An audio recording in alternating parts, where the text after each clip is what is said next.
എൻ്റെ കുടുംബജീവിതത്തിൽ നാണം കെട്ട ഒരു വിഷയം ഉണ്ടായാൽ അത് മറ്റൊരാൾ അറിയരുതെന്ന് എനിക്ക് നിർബന്ധമുണ്ട്. അത് അച്ഛനമ്മമാരായ പോലും. സോ എനിക്ക് പ്രത്യേകിച്ചൊന്നും പറയാനില്ല. നാണം കെട്ട വിഷയമോ? ഇവിടെ ചർച്ച ചെയ്യാൻ പോലും കഴിയാത്ത ഒരു വിഷയം നിങ്ങൾ തമ്മിലുണ്ടെങ്കിൽ അത് നിസ്സാരമല്ലല്ലോ. സാരംഗ്, വിഷയം നമുക്കിടയിലാ. സാരംഗ് ഇപ്പൊ ഒരു കാര്യം പറയാതെ പറഞ്ഞില്ലേ, അത് നേരിട്ട് വന്ന് തറയ്ക്കുന്നതേ എന്റെ നെഞ്ചിലാ. സാരംഗിന് നാണക്കേടുണ്ടാക്കുന്ന ഒരു വിഷയവും ഞാൻ ചെയ്തിട്ടില്ല എന്ന് എനിക്ക് 100% ഉറപ്പുണ്ട്. പക്ഷെ സാരംഗ് അങ്ങനെ പറഞ്ഞു. ഇനി അത് ക്ലിയർ ചെയ്യാതെ മുന്നോട്ട് പോകാൻ പറ്റില്ല. ഞാനിപ്പോ അങ്ങനെ എന്തെങ്കിലും പറയുന്ന ആരും പ്രതീക്ഷിക്കണ്ട. എന്റെ ജീവിതത്തിനൊരു അന്തസ്സുണ്ട്, ജീവിക്കുന്ന ചുറ്റുപാടുണ്ട്. അതിന് കോട്ടം ഉണ്ടാക്കുന്ന ഒരു ചർച്ചയും ഞാൻ അനുവദിക്കില്ല. ഒരു ചർച്ചയിലും പങ്കെടുക്കാൻ എനിക്ക് താല്പര്യവുമില്ല. ഇതിന് വ്യക്തമായ ഉത്തരം പറഞ്ഞിട്ട് നീ ഇവിടുന്ന് പോയാ മതി. കാലമൊന്നും ഒളിച്ചു വയ്ക്കില്ല. ഒരുപക്ഷെ കുറച്ച് ദിവസം, അല്ലെങ്കിൽ ഒരുപാട് ദിവസങ്ങൾക്ക് ശേഷം എല്ലാവരും എല്ലാം അറിയും. അത് എന്നിലൂടെ ആവണ്ടെന്ന് എനിക്ക് തോന്നി. ഇതിനപ്പുറത്തേക്ക് എനിക്കൊന്നും പറയാനില്ല. നിന്നോട് അവിടെ നിൽക്കാനാ പറഞ്ഞേ. ആരെയെങ്കിലും ഞാൻ അപമാനിച്ചു എന്ന തോന്നൽ ഉണ്ടാക്കണ്ടായെങ്കിൽ ഈ ചർച്ച ഇവിടെ അവസാനിപ്പിക്കുന്നതാണ് നല്ലത്. അല്ലെങ്കിൽ പലരുടെയും മുഖം വികൃതമാവും, പലരുടെയും തലകൾ താന്നു പോവും.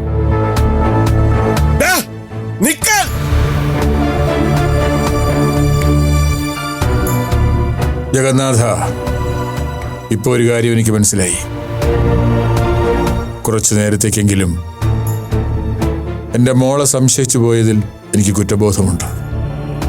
സാരംഗ് ഇപ്പൊ കാണിച്ചത് പൂർണ്ണമായ ഒഴിവാക്കലാണ്. എന്നെ പോലെ ഗതിയില്ലാത്ത ഒരു അച്ഛനെയും അയാളുടെ മോളെയും എനിക്ക് വേണ്ട എന്നാണ് അയാൾ പറഞ്ഞതിൻ്റെ അർത്ഥം. വലിയ സ്ഥാനത്തിരിക്കുന്ന അയാൾക്ക് ഇതെപ്പോ വേണമെങ്കിലും ചെയ്യാവുന്നതേ ഉള്ളൂ. അപ്പൊ ഞാൻ ഇനി എന്താ ചെയ്യേണ്ടത്? എൻ്റെ മോൾ എൻ്റെ കൂടെ പോന്നോട്ടെ, അല്ലാതെ എനിക്ക് അവളെ കൊന്നുകളയാനൊന്നും പറ്റില്ലല്ലോ. ഗംഗാധരൻ ഒന്ന് സമാധാനിക്ക്. നമുക്കാർക്കും ഇക്കാര്യത്തിൽ പെട്ടെന്നൊരു ഉത്തരം കിട്ടില്ല. നമ്മൾ കണ്ട കുടുംബജീവിതം വെച്ച് ഇവരെ നമുക്ക് ഉപദേശിക്കാം. പക്ഷേ ഇവർക്കിടയിലെ കുടുംബ പ്രശ്നം വേറെ എന്തോ ഒന്നാണ്. മരുമകളായി എത്ര പവിത്രതയോടെയാണോ മൈഥിലി മോളെ ഞങ്ങൾ സ്വീകരിച്ചത്, അതേ പവിത്രതയോടുകൂടി ഇപ്പോഴും അവൾ ഞങ്ങളുടെ മനസ്സിലുണ്ട്. എല്ലാം നഷ്ടപ്പെട്ടു കഴിഞ്ഞിട്ട് ഒരു നല്ല വാക്ക് പറഞ്ഞിട്ട് എന്താ കാര്യം?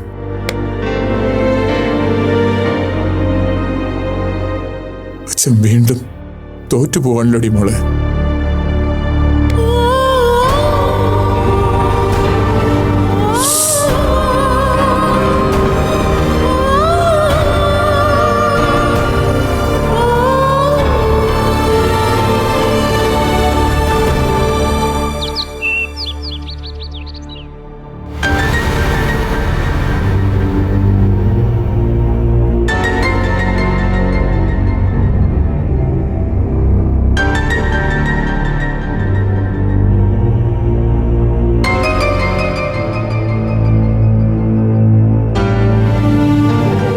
ഞങ്ങൾ ഇത്ര നേരം വരെ സംസാരിക്കുകയായിരുന്നു.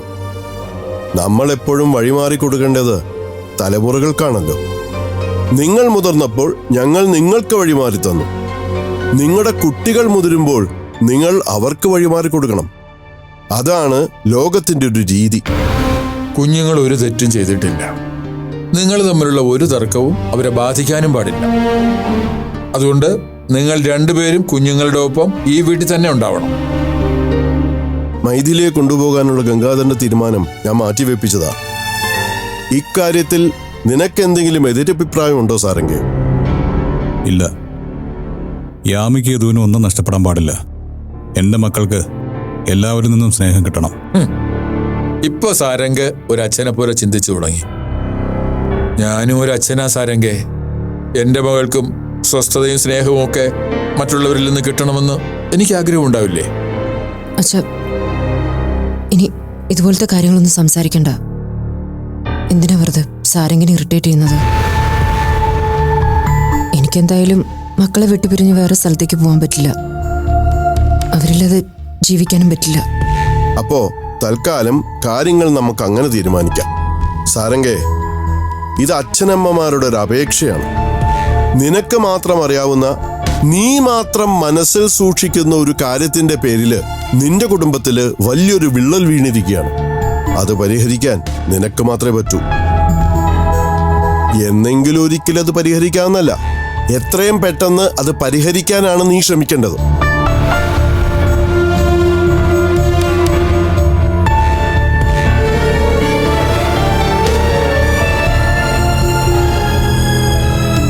അപ്പോ ചർച്ചയും തീരുമാനമൊക്കെ കഴിഞ്ഞില്ലേ? എന്നാ പിന്നെ ഞാൻ ഇറങ്ങട്ടെ. അച്ഛനെന്താ തിരക്ക്? ഒന്നുമില്ല മോളെ, വല്ലപ്പോഴും ഒരിക്കൽ കയറി വരുമ്പോ അനുഗ്രഹിക്കപ്പെട്ടവളെന്ന നിലയിലാണ് അച്ഛൻ നിന്നെ നോക്കിയിരുന്നത്. ഇപ്പോ ശാപം കിട്ടിയവളെന്ന നിലയ്ക്ക് നോക്കണ്ടേ? അത് വയ്യാത്തോണ്ടാ. ജഗന്നാഥ, ഞാന് ചിലപ്പോ ഒന്ന് വിളിച്ചെന്ന് വരും. ഒട്ടും സ്വസ്ഥതയില്ലാതെ വരുമ്പോ ഒന്ന് കണ്ടുവന്നിരിക്കും. പരിഭവമൊന്നും തോന്നരുത്. കുറച്ചു കാലം കൂടി ഉന്തിത്തള്ളി പോയല്ലേ പറ്റൂ. അച്ഛൻ പോവാ മോളെ. എന്റെ മോളുടെ കൂടെ ഒന്ന് നിന്നേക്കണേ ജഗന്നാഥ. എന്റെ കുഞ്ഞിനെ തനിച്ചാക്കി കളയരുത്.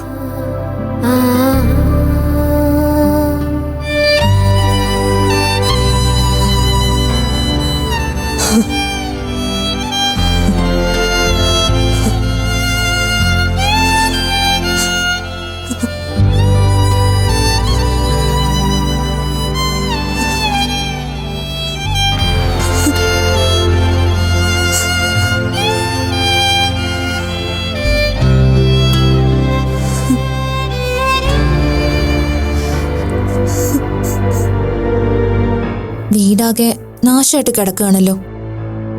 എല്ലാം ഒന്ന് ഒതുക്കി വെക്കണം.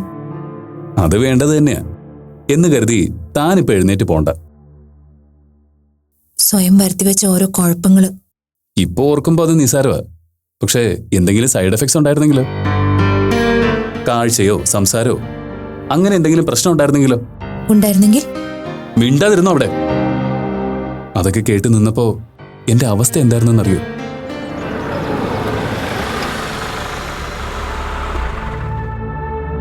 ആരോ വന്നിട്ടുണ്ട്, ഞാനൊന്ന് നോക്കട്ടെ.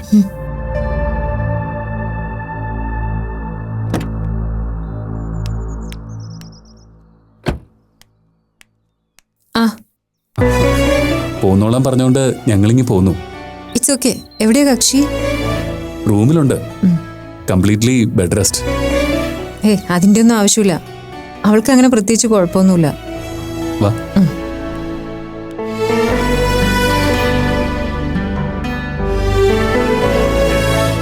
എങ്ങനെയുണ്ട് ഇപ്പൊ കുഴപ്പമൊന്നുമില്ല.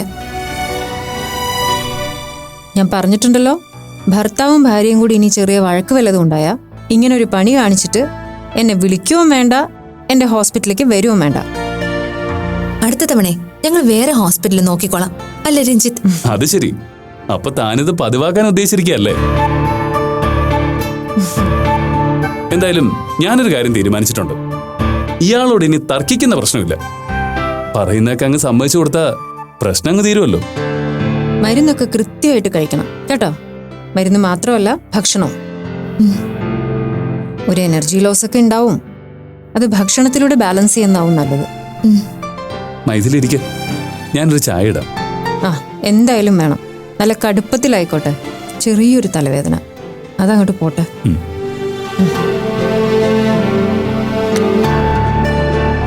എന്തായി വീട്ടിലെ കാര്യങ്ങൾ? എല്ലാരും കൂടി വന്നിട്ട് എല്ലാം തീർന്നു. സത്യം? തീർന്നു, എല്ലാം തീർന്നു. എന്റെ ഈശ്വര.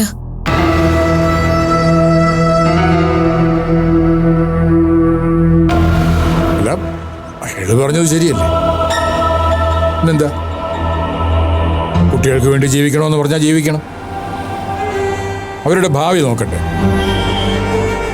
അപ്പൊ പിന്നെ ഇതാ ശരി. അല്ല, ഒരു കാരണവുമില്ലാതെ. അതാ പ്രശ്നം.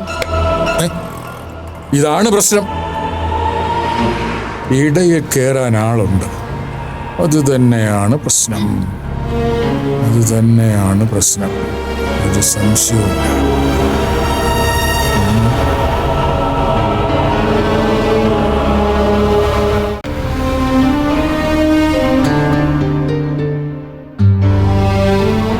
എല്ലാം തീർന്നു എന്ന് മൈഥിലി പറഞ്ഞപ്പോ ഞാനും ഒരുപാട് പ്രതീക്ഷിച്ചു. ഇങ്ങനെയാണെന്ന് കരുതിയില്ല. ഞാൻ പറഞ്ഞതിലെന്താ തെറ്റ്? ആഗ്രഹങ്ങൾ, പ്രതീക്ഷകൾ എല്ലാം തീർന്നു. അയാൾ എന്തായി കാണിക്കുന്നത്? എത്ര വിലപ്പെട്ട കാര്യങ്ങളാ വലിച്ചെറിയുന്നത്.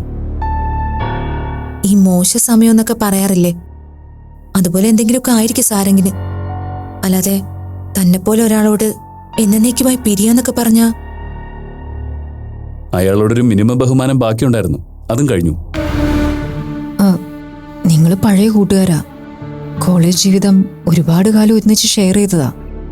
നിങ്ങളൊരിക്കലും സാരംഗിനോട് പിണങ്ങേണ്ട കാര്യമില്ല. സത്യത്തില് സാരംഗിന് എന്തെങ്കിലും ഒരു പ്രശ്നം ഉണ്ടായാ അപ്പുറം ഇപ്പുറം ഇരുന്ന് സാരംഗിനെ ആശ്വസിപ്പിക്കേണ്ട ആളുകളാ നിങ്ങൾ രണ്ടുപേരും. അത് തുടർന്നും വേണം. മൈഥിലി എന്താ ഈ പറയുന്നത്? അപ്പൊ പിന്നെ തന്നെ ഞങ്ങൾ എന്ത് ചെയ്യണം? എതിർക്കണോ? ഇനിയൊരിക്കലും സാരംഗിനോട് നല്ല രീതിയിൽ സംസാരിക്കാൻ പറ്റുമെന്ന് ഞങ്ങൾക്ക് വിശ്വാസമില്ല.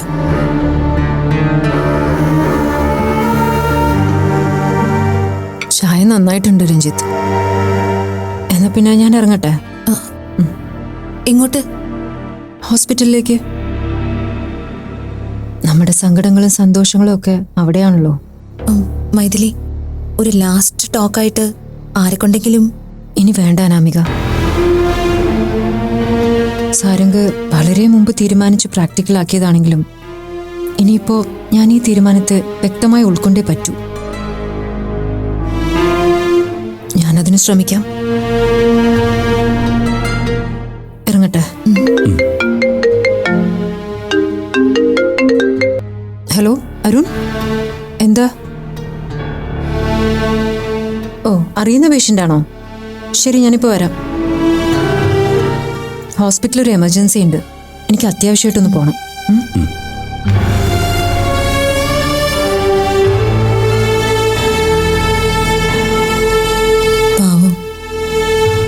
സംസാരിക്കാനുള്ള മാർഗം എന്തുപയോഗിച്ചിട്ടാണെങ്കിലും മൈഥിലിയുടെ കുടുംബജീവിതം അവർക്ക് തിരിച്ചു കൊടുക്കണം. മൈഥിലി കുടുംബം നടത്തിക്കൊണ്ട് പോകുന്നത് കണ്ടു നിൽക്കാൻ തന്നെ ഒരു ചേല. ചിലപ്പോ കണ്ണു പെട്ടതാവും. അരുൺ, എന്താ ഇവിടെ ഒരു എമർജൻസി എന്ന് പറഞ്ഞത്? മാഡം, മാഡത്തിന്റെ അച്ഛൻ ഇവിടെ അഡ്മിറ്റ് ആണ്. അച്ഛനോ? വഴിയിൽ തളർന്നു വീണ് കിടക്കുമായിരുന്നു. സക്രിയ സാറാണ് കണ്ടത്. സാർ ഇങ്ങോട്ട് കൂട്ടിക്കൊണ്ടുവന്നു. ഒരാൾക്കൂട്ട് കണ്ടപ്പോ ഞാൻ നിർത്തിയതാ. ആളെ മനസ്സിലായപ്പോ. എന്നിട്ട് അച്ഛൻ എവിടെ? ICUലാണ്. മാഡം പേടിക്കാനായിട്ടൊന്നുമില്ല. ഞാൻ ക്യാപ്റ്റോപ്രിൽ IV സ്റ്റാർട്ട് ചെയ്തിട്ടുണ്ട്.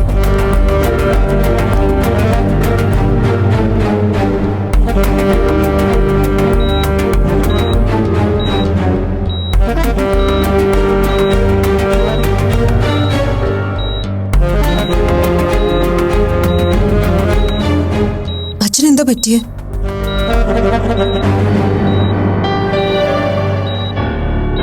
അരുൺ പ്ലീസ്.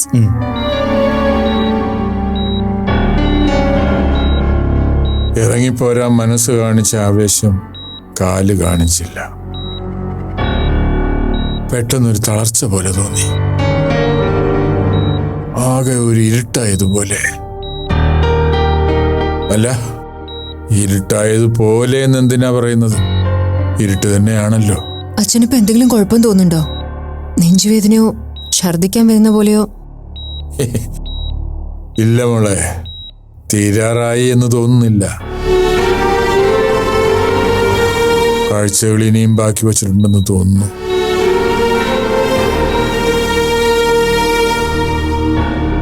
ആ അരുണേ,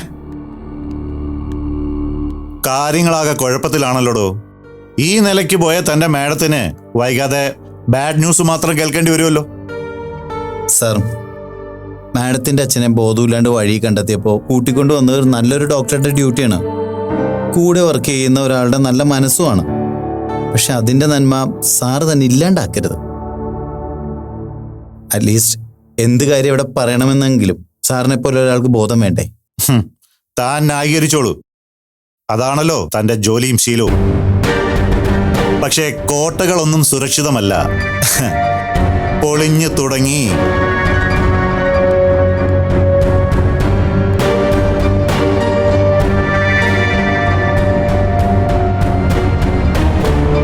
എന്നെ ഓർത്ത് അച്ഛൻ വിഷമിക്കരുത്.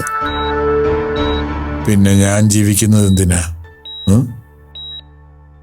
അച്ഛനിപ്പോ ഈ ജീവിതത്തിൽ എന്താ ബാക്കിയുള്ളത്? നീ ചിരിക്കുമ്പോ ചിരിക്കുക, നിന്റെ നോട്ടത്തിൽ ആഹ്ലാദിക്കുക, നീ കരയുമ്പോ കൂടെ കരയുക.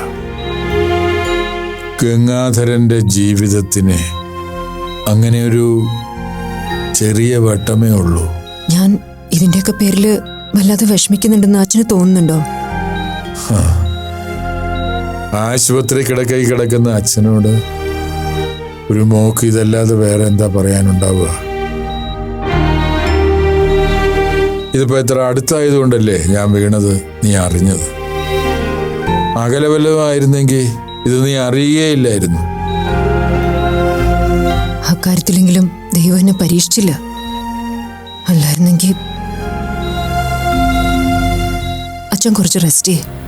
ഞാൻ ഇവിടെ തന്നെയുണ്ട്. ഇതൊക്കെ ഇപ്പൊ ശരിയാവും.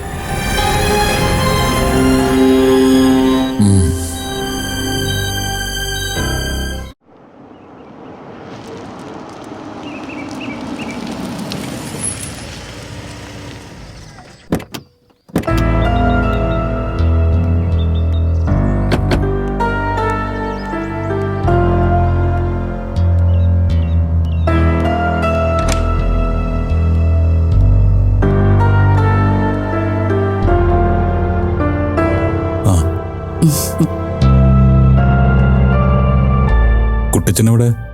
കറണ്ട് ബില്ല് അടയ്ക്കാൻ വേണ്ടി പോയതാ. അമ്മ എന്താ എന്നെ അത്യാവശ്യമായിട്ട് കാണണമെന്ന് പറഞ്ഞത്? മോൻ തിരക്കിലായിരുന്നോ?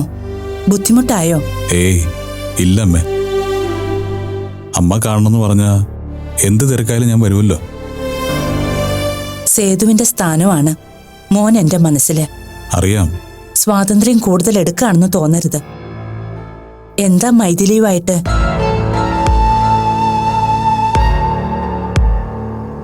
ഞാൻ അപ്പം വരുന്നുണ്ടോ നോക്കട്ടെ.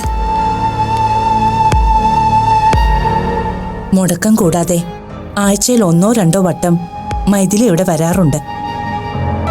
കുട്ടിച്ചൻ കളിയായിട്ട് പറയും നിനക്കുള്ള മരുന്ന് വന്നൂന്ന്. അത് സത്യമാ. എന്റെ ജീവിതത്തില് ഇത്രയും നന്മയുള്ള ഒരു കുട്ടിയെ ഞാൻ കണ്ടിട്ടില്ല. എന്താ ശരിക്കും പറ്റിയേ?